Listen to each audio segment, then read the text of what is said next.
Good morning and welcome to the Talk of the Town. My guest this morning is Professor Pradeepa Bandaranayake, Professor in Molecular Biology and Biotechnology at the University of Peradeniya. Good morning and welcome to you.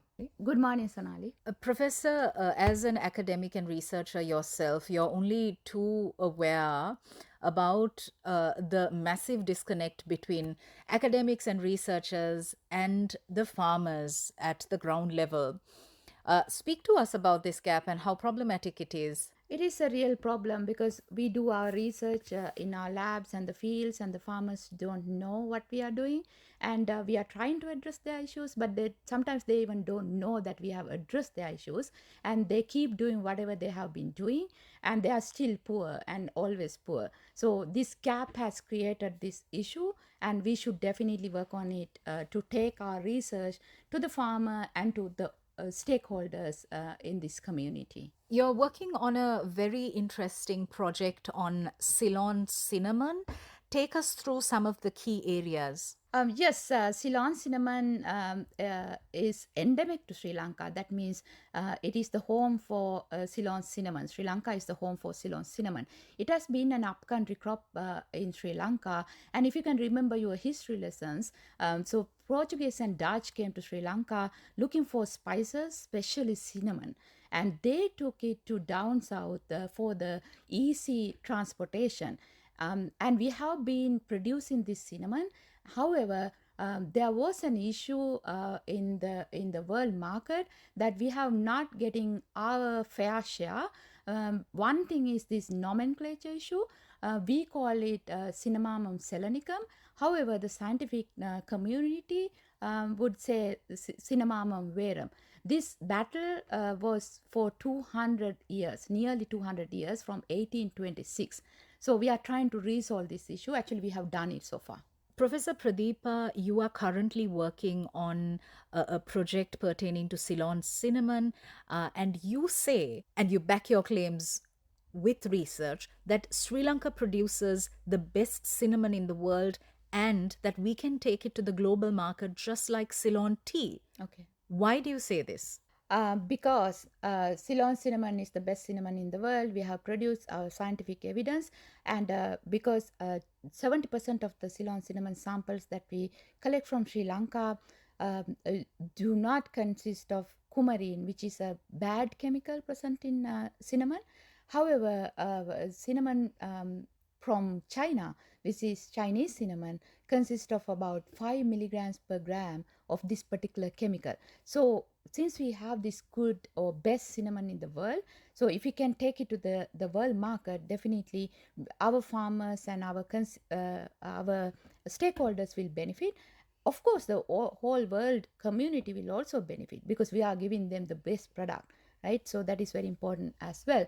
So that is what we are trying to do to provide scientific evidence and to connect our market directly with the international market and get the benefit to the country. How important is it to ensure that the final benefit goes to the farmers themselves? Because at present, we know that cinnamon production is quite expensive and there is very little dignity that is given to the farmers. There are also issues when it comes to middlemen. So take us through some of these challenges. Yes, it is a challenge at the global level as well because we do not get our market share directly in bigger markets like China or the US. We sell our products to the middleman. So that is one issue. And so local level also it is an issue because our farmers would sell it to a collector at the village level, and the collector will take it to the district level. Likewise, there's like couple of people or several people or middlemen are involved in this market channel.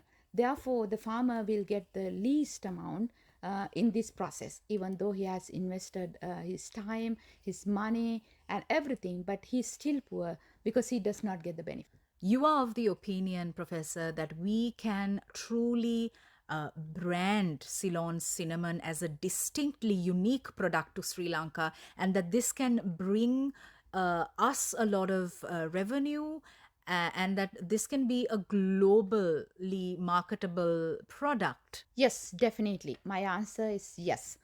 Because now we know that Sri Lanka is the only country that produces this particular cinnamon. So, if we can have something like a tea auction, cinnamon auction in Sri Lanka, then we can bring these big companies or for to purchase our cinnamon. Also, we have produced a test method to test Ceylon cinnamon, and we can tell that if there's a bottle of powder, like a combination of materials from India, from China, from Vietnam, then we can do a simple test like COVID test, PCR test, and say that okay, this is a mixture of it.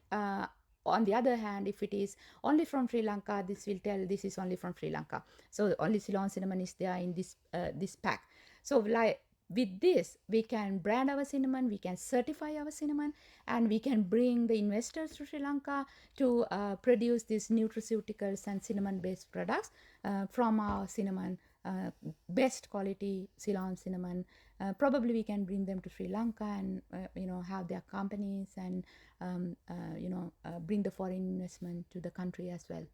Okay, this is fascinating. Thank you very much, Professor Pradeepa Bandaranayake, for the comprehensive interview with Professor Pradeepa Bandaranayake on Ceylon cinnamon. You can watch the People's Platform on the News First YouTube page. Thank you for listening, and it's back to the studio.